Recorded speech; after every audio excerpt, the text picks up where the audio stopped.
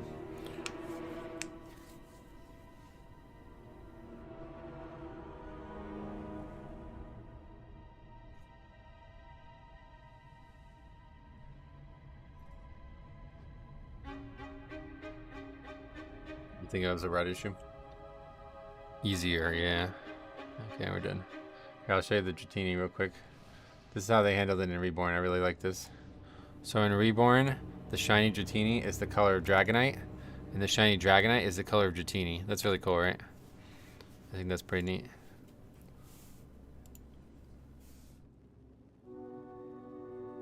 Alright, that's gonna be it for the week. We got 4 done, right? Yes, at least we got 4 done. I don't know how I just realized, but did you get a green screen? No, I got a AI program that automatically removes the background. I like Pinsir's normal shiny. Let's see Pinsir. What's his Reborn one? See, I just don't know the number of the Pokemon, so it takes me a while to figure them out.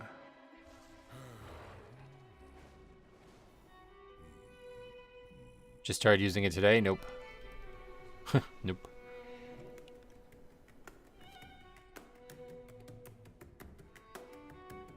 Let's look it up.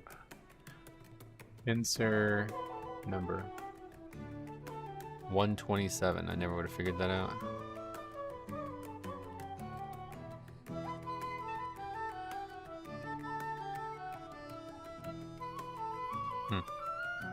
Not very interesting. All right. Anyway, that's that. Let's get that on the sheet. And we'll be back tomorrow with some Classic one more time. I'll plug it one more time. If you guys aren't aware, I have a whole second channel. I will be leveling there tomorrow for some Classic. And then, yeah, we'll see how that goes. Maybe Saturday, maybe Monday too. Next Mythic Plus will be on Tuesday. One way or the other, we'll be back on Tuesday. And then we'll figure out how we want to play things from there on out. Probably just level on Classic in the mornings and keep to the normal schedule otherwise. And then stay tuned if you're not interested in that. Sunday we have a ridiculous video coming. Really a wacky one. And then like I said, we'll be back on Tuesday.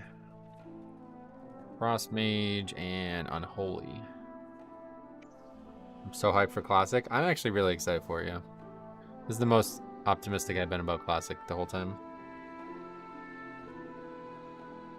Dragonflight Season 4. Good thing I noticed that.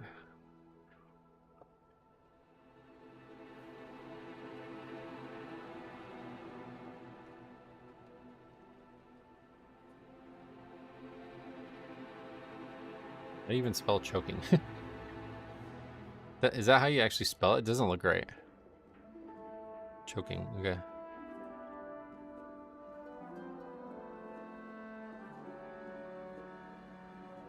See you tomorrow, sweet. Yeah, if anybody is gonna be over there, I will see you guys tomorrow. And like I said, if not, Sunday video and then Tuesday stream again. Thanks for watching. Have a good one. We'll see you guys in the next one.